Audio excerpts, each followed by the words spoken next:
port de Montréal. Le syndicat du crime commence à utiliser le port de Montréal.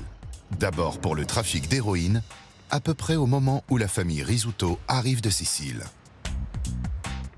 Au départ, la famille mafieuse de Montréal, c'était celle de Vig Cotroni. Vincenzo Cotroni serait lié au clan mafieux Bonanno, l'une des 5 grandes familles du crime organisé new-yorkais. Les Rizzuto se mettent rapidement au service des Cotroni. Ils avaient beaucoup de connexions. Le père de Vito, dès leur arrivée au Canada, s'est lancé dans l'industrie du bâtiment, le ciment, l'asphalte, beaucoup de choses. Selon le modèle du crime organisé italien, l'argent était obtenu au moyen d'activités illégales, trafic de stupéfiants, importation de drogue et extorsion, avant d'être réinvesti dans la société de construction. Voilà comment ça fonctionnait. C'est ce qu'on appelle le blanchiment d'argent. Les profits d'activités frauduleuses sont réinvestis dans des entreprises légales dont les comptes sont maquillés. La construction était son fort, mais il avait aussi d'autres activités légales. Niccolo Rizzuto bâtit un empire et son fils se prépare à prendre la relève. Vito Rizzuto quitte le lycée et épouse une fille de mafieux. Dès l'âge adulte, il a presque immédiatement des ennuis avec la loi.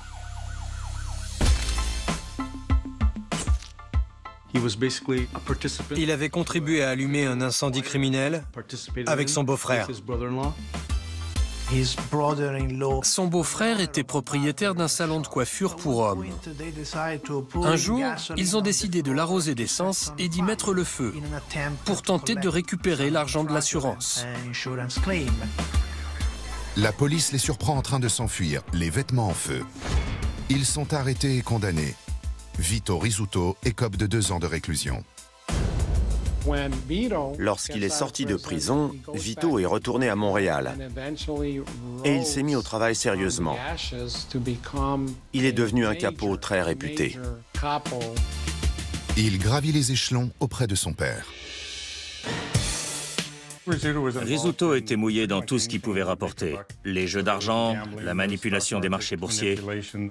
Le trafic de cocaïne était colossal, de hashish aussi. La ville de Toronto passait des marchés pour les containers à ordures.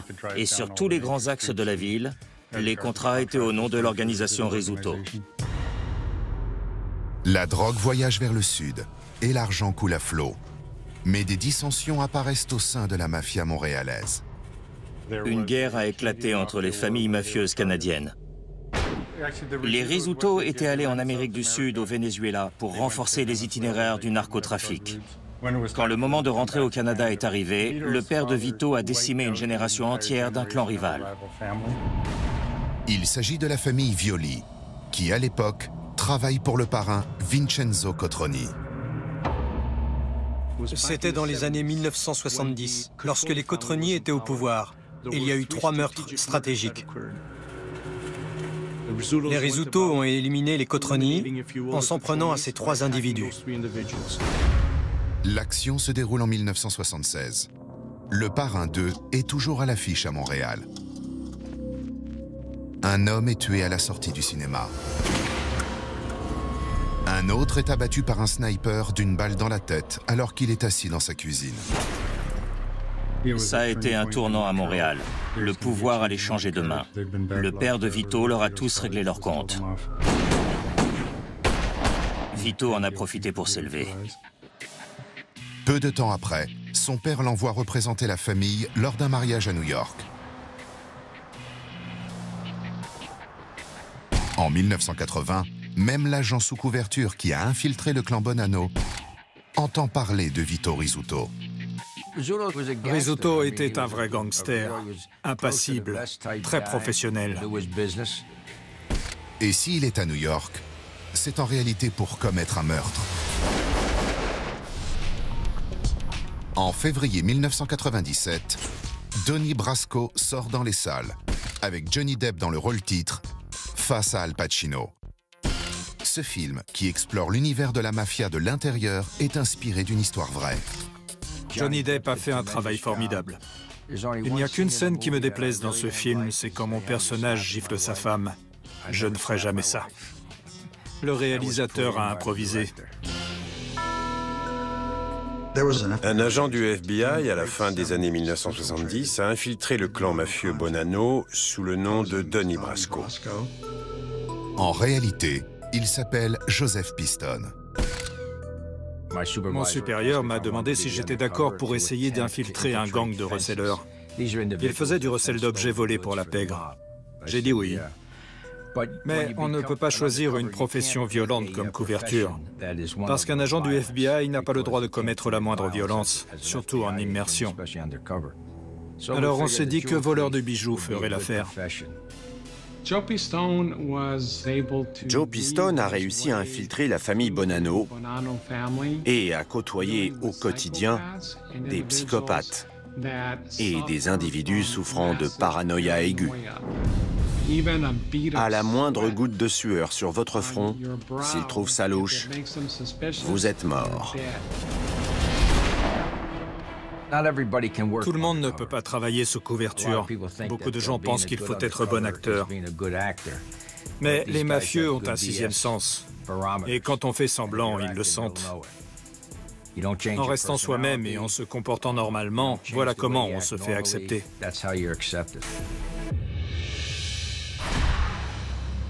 En 1981, on raconte que le clan Bonanno aimerait confier à celui qu'on appelle Donnie Brasco une mission secrète. Le parrain étant en prison, un lieutenant, Joseph Big Joey Massino, voudrait que Donnie Brasco fasse partie de l'équipe de nettoyage dans un complot de meurtre très élaboré. C'est ça, être dans la mafia. On ne pose pas de questions. On fait ce que dit le boss. Il me voulait, mais ça a été annulé au dernier moment. L'un des hommes commandités pour ce meurtre est Vito Rizzuto.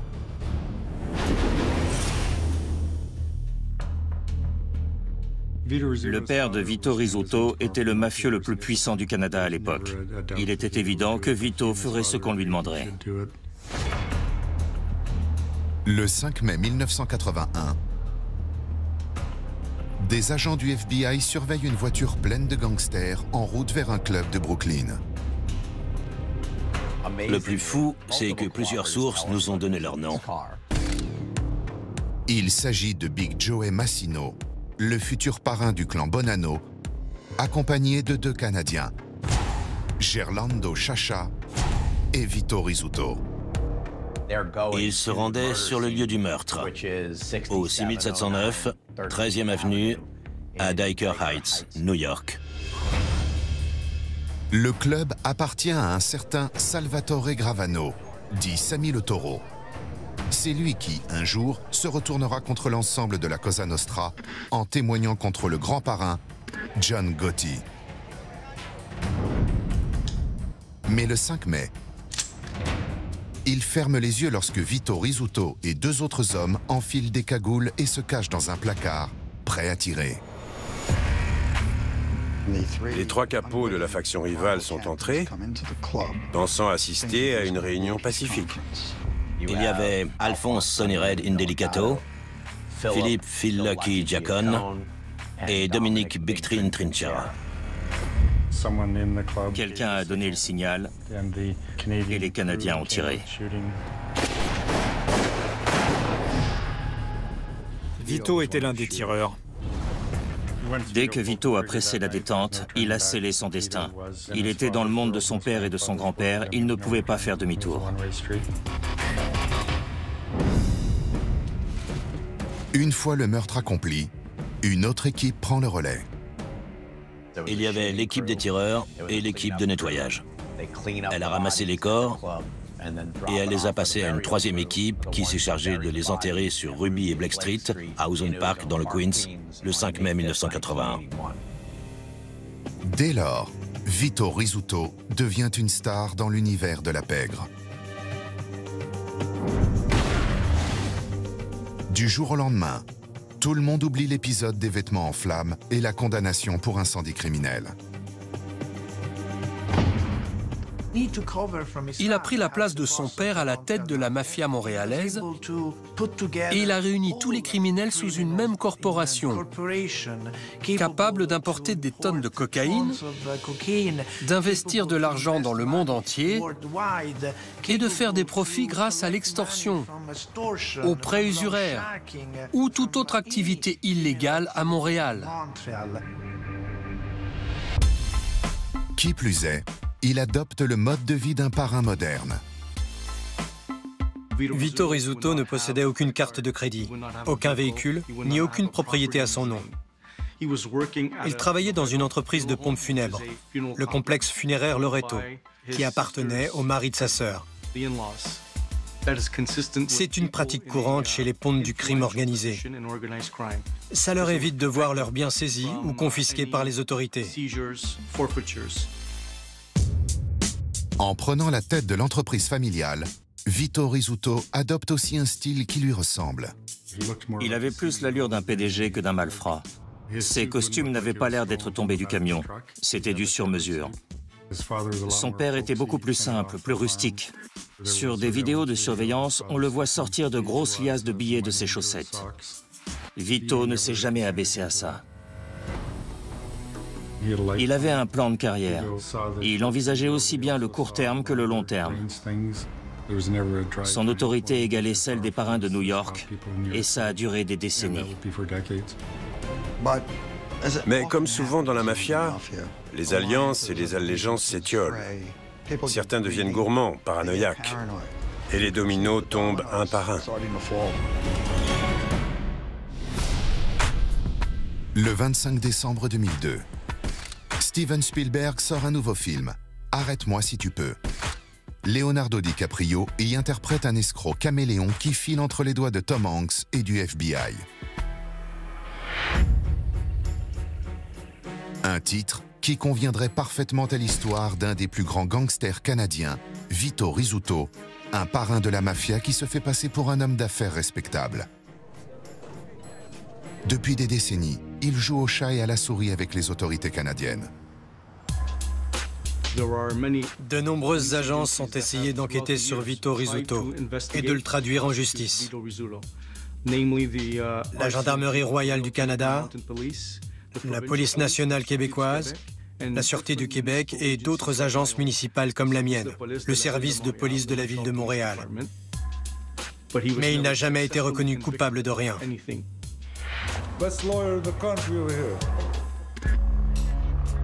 En 1987, les autorités canadiennes saisissent 16 tonnes de hashish entrées au Canada par l'île de Terre-Neuve. Vito Rizzuto est mis en examen. Mais les charges sont abandonnées en raison de l'irrecevabilité des mises sur écoute illégales. L'année suivante, il est impliqué dans une autre saisie de 38 tonnes de hashish. Cette fois, les enquêteurs ont un témoin. Mais celui-ci se rend coupable d'obstruction à la justice et ne peut plus témoigner. Il a été surnommé le Don en téflon canadien parce qu'il était toujours acquitté. Au cours de sa carrière de criminel, au moins 16 enquêtes vont s'intéresser à un aspect ou un autre de son vaste empire. À chaque fois, en vain. Au Canada, personne n'a parlé, personne ne l'a jamais trahi. Les problèmes sont venus de l'étranger. Son passé et ses partenaires aux États-Unis vont revenir le hanter.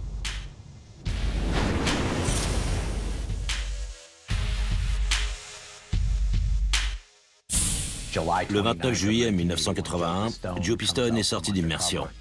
On a annoncé qu'il était un agent du FBI infiltré dans la famille Bonanno. On m'a proposé d'être affranchi. Mon intronisation était prévue pour le mois de décembre. Vous imaginez l'humiliation de la mafia si elle s'était aperçue qu'elle avait intronisé un agent du FBI sous couverture dans une des familles? Mais le FBI avait trop peur que je me fasse tuer avant décembre. Il a mis fin à l'opération le 27 juillet. L'agent spécial Piston se fait passer pour Donnie Brasco. Si Johnny Depp sera acclamé pour ce rôle, le vrai Joe Piston, lui, voit sa tête mise à prix par la Cosa Nostra à $1,5 million. La mafia américaine évite autant que possible de tuer des membres des forces de l'ordre. Mais à leurs yeux, j'avais franchi la ligne jaune.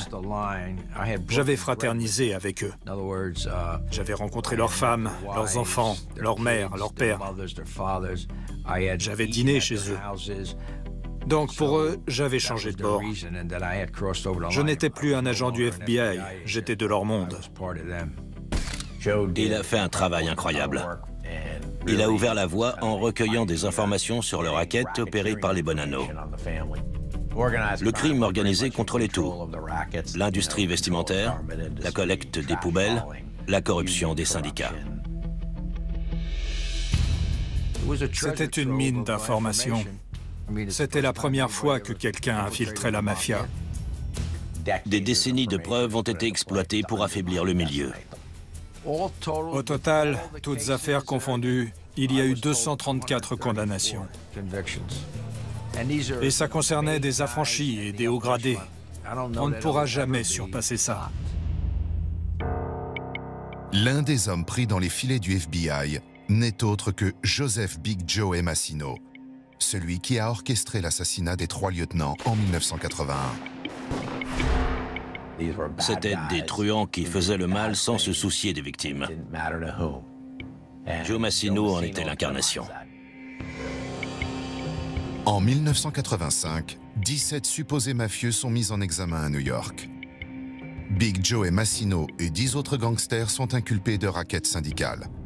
On les accuse de contrôler un local des Teamsters, le syndicat des routiers américains. Joseph Massino écope de 10 ans de réclusion. Pendant son incarcération, il a été jugé en 1987 pour le meurtre des 3 lieutenants, mais il a été acquitté. Au lieu de finir ses jours en prison, Big Joe Massino est promu parrain du clan Bonanno dès sa libération. Il reprend son partenariat avec son homologue canadien Vito Rizzuto. Mais le FBI refuse d'abandonner ce qu'il sait sur l'affaire du triple homicide. Dans les années 2000, le FBI a monté des dossiers contre Massino en inspectant les affaires auxquelles se livraient ses associés. Les enquêteurs ont réussi à suivre les transactions et ils ont fait pression grâce au fisc. Ça n'avait rien de glamour. C'était de l'expertise judiciaire comptable. Ils l'ont eu grâce à des comptables et des colonnes de chiffres. Joe Massino était le dernier Don, le dernier parrain des 5 grandes familles new-yorkaises à ne pas être en prison. Les journaux racontaient qu'il était le dernier intouchable. Ça n'a fait que nous motiver davantage à le faire tomber pour ses crimes. En 2003, Joseph Massino est à nouveau mis en examen dans une gigantesque affaire de racket et de meurtre. Salvatore Vitale a aussi été mis en examen. Salvatore Vitale est le sous-chef et le beau-frère de Joseph Massino. Je représentais Salvatore et un jour, je suis allé au Metropolitan Correctional Center de Manhattan pour le voir, mais il n'y était plus. J'ai appelé le bureau du procureur fédéral. On m'a répondu qu'il avait décidé de coopérer avec le gouvernement et qu'on lui avait attribué un nouvel avocat. Je ne lui ai jamais reparlé et je ne l'ai jamais revu. Le clan Bonanno était le dernier des 5 familles à voir un de ses membres le trahir. Les Bonanno étaient considérés comme les plus solides et les plus résistants aux méthodes d'investigation fédérale, jusqu'à cette affaire. C'était vraiment glaçant de les voir se décomposer, de voir tout le château de cartes s'écrouler, parce que celui en qui ils avaient le plus confiance allait témoigner contre le parrain. C'était un moment lourd de conséquences. L'onde de choc est ressentie jusqu'à Montréal. Le problème de Vito, c'était que Sal Vitale était son acolyte, le jour où ils ont assassiné les 3 lieutenants. Salvatore Vitale avoue au gouvernement américain qu'il a participé à une embuscade visant à éliminer 3 capots en 1981 et que l'un de ses complices est devenu aujourd'hui le plus grand chef mafieux du Canada. Les pièces du puzzle se sont mises en place. Le meurtre des 3 lieutenants était l'une des charges les plus détaillées retenues contre Massino. C'est aussi l'une des plus accablantes. Le chef mafieux Joseph Big Joe Massino a été reconnu coupable de meurtre, d'extorsion et de racket. Peu après le verdict, un marshal est venu me dire « Jeff, Monsieur Massino veut te parler. » L'agent spécial rencontre le mafieux en présence du juge. Le juge Garofis a dit « Monsieur Massino, vous avez demandé à parler à l'agent Salette. Que vouliez-vous lui dire ?» Massino a dit « J'aimerais coopérer, monsieur le juge. » La surprise, ça a été que Joseph Massino décide de parler.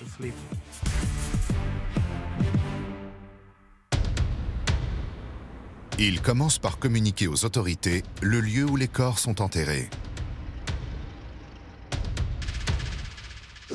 Dans le cadre de sa coopération, Massino a dit aux fédéraux « Vous n'avez pas creusé assez profond pour le meurtre des 3 capots. » Alors en 2004, le FBI a repris les fouilles et les 2 autres corps ont été retrouvés.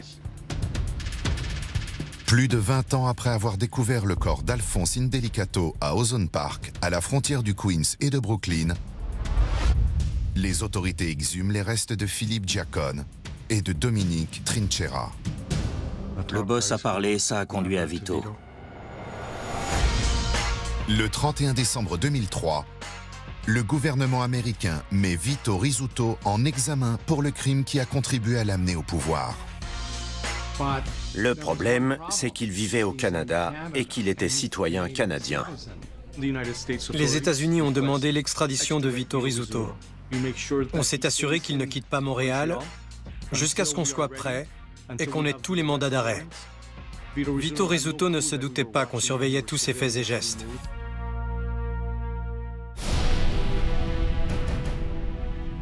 En 2004, l'empire du plus grand gangster canadien est ébranlé lorsque celui-ci est placé en détention.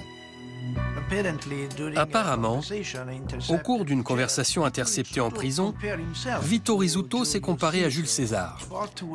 Tous deux étaient destinés au pouvoir. Tous deux avaient connu l'exil et tous deux avaient été victimes de trahison. Vito Rizzuto est mis en examen pour une vaste affaire d'extorsion, aux côtés de 26 membres avérés du clan mafieux Bonanno. Les États-Unis ont demandé l'extradition de Vito Rizzuto pour le meurtre commandité des 3 lieutenants des Bonanno. Grâce à la coopération de témoins, disons de balance, les autorités ont su que Vito Rizzuto était impliqué dans ce crime. Le parrain du clan Bonanno, Joseph Big Joe Massino, a parlé et coopère avec le gouvernement. C'est lui qui avait orchestré le triple homicide. Rizzuto s'est opposé à son extradition aussi longtemps que possible. Mais en 2006, il a été ramené aux États-Unis pour être traduit en justice. Il est conduit au tribunal fédéral du district de Brooklyn, à quelques rues du lieu où le crime a été commis en 1981 sur la 13e avenue. En général, le prévenu assiste d'abord à la lecture de l'acte d'accusation, puis il plaide non coupable. À partir de là, il peut commencer à préparer sa défense.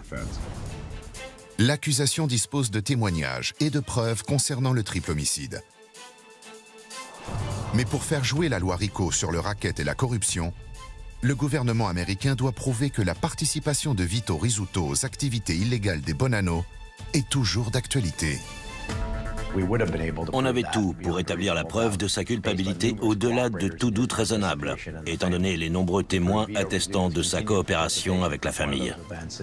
Par exemple, on savait que quelques membres des Bonanno s'étaient rendus à Montréal pour voir l'équipe locale jouer contre les Mets de New York.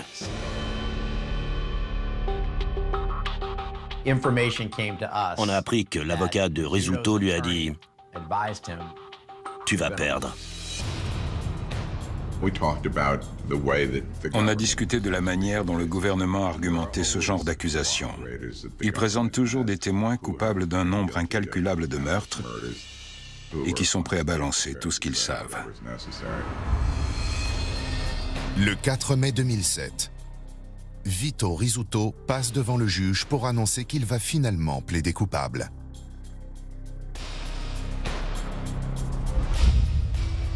La peine légale est la réclusion à perpétuité sans libération conditionnelle. On est parvenu à un accord avec le gouvernement garantissant que sa peine d'emprisonnement n'excéderait pas 10 ans. C'est un choix qui ne demande pas grande réflexion, même quand on est innocent.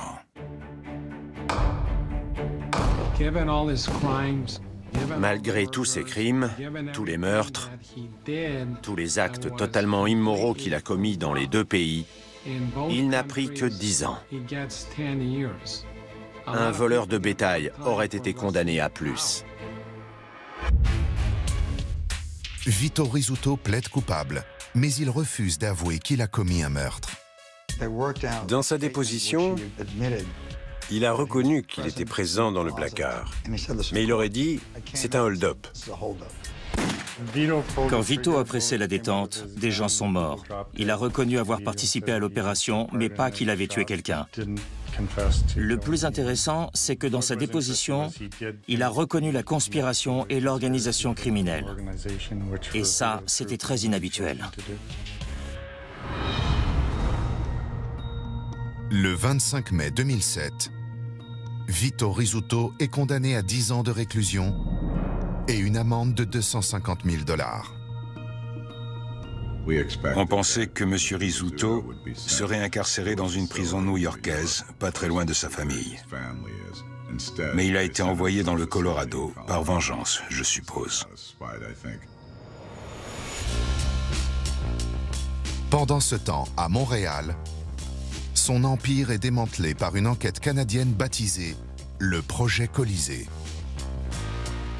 Suite à l'arrestation de Vito Rizzuto, de nombreux membres de son cercle intime ont été écroués, mis en examen et condamnés.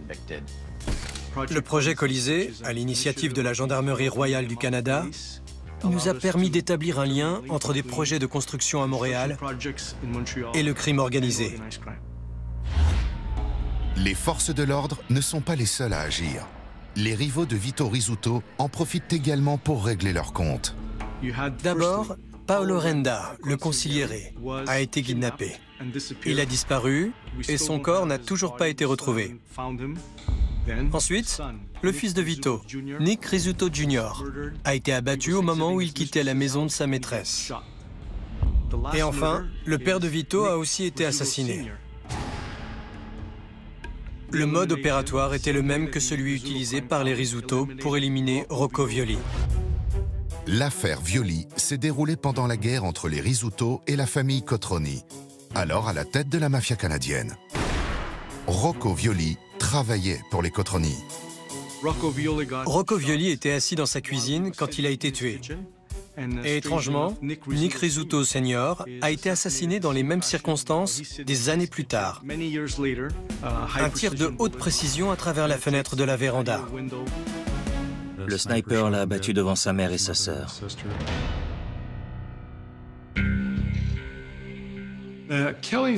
L'assassinat des proches de Vito Rizzuto pendant son incarcération était un règlement de compte.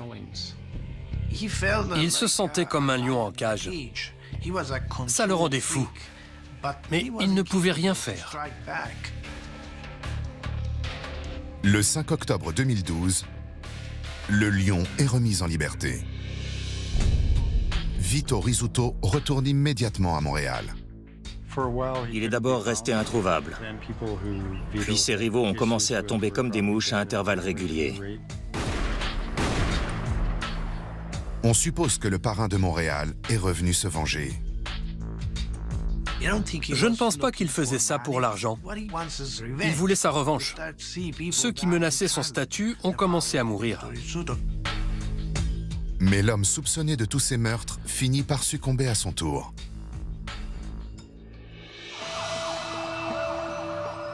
Vito Rizzuto est décédé quelques jours avant Noël en 2013. Il était sorti boire des verres avec des amis, il était de bonne humeur et apparemment en parfaite santé. Mais à 6 heures du matin, il était mort. Sa femme l'a retrouvé étendu sur le sol de leur maison. Il a été conduit d'urgence à l'hôpital, où il est mort des suites d'un cancer des poumons.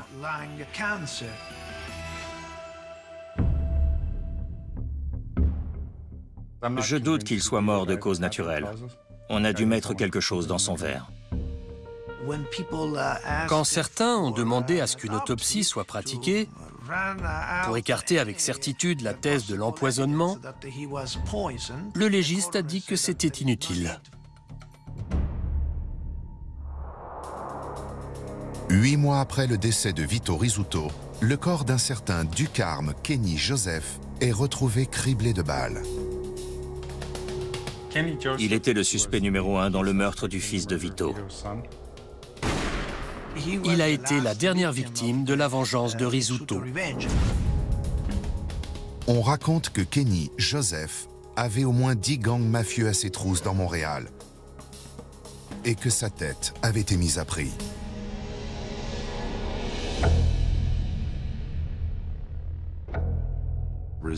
L'empire de Vito Rizzuto était bâti sur la trahison, la destruction et la manipulation. Il exploitait toutes les bassesses possibles. Tous les agents qui ont rencontré Vito Rizzuto vous diront qu'il était le mal personnifié. Ces types sont des tueurs. Ils ont leur propre loi. Vito Rizzuto restera l'un des chefs mafieux les plus puissants du Canada. Chacun sait que le crime organisé est un univers de requins. Un ami cache souvent le pire des ennemis. Rizzuto en a fait l'expérience à la fin. Et voilà comment ça s'est terminé.